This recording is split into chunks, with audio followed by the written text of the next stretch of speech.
Hi, this is Mitchell with Brainwire. I'm going to show you our full color RGB LED module. Now this module is great if you want to add some color to your project.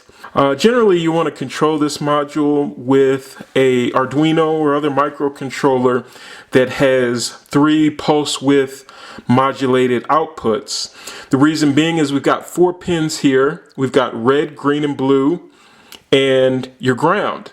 Now red, green, and blue, you're going to want to control those with pulse width modulated signals, and that will allow you to vary the intensity of the light produced from the LED.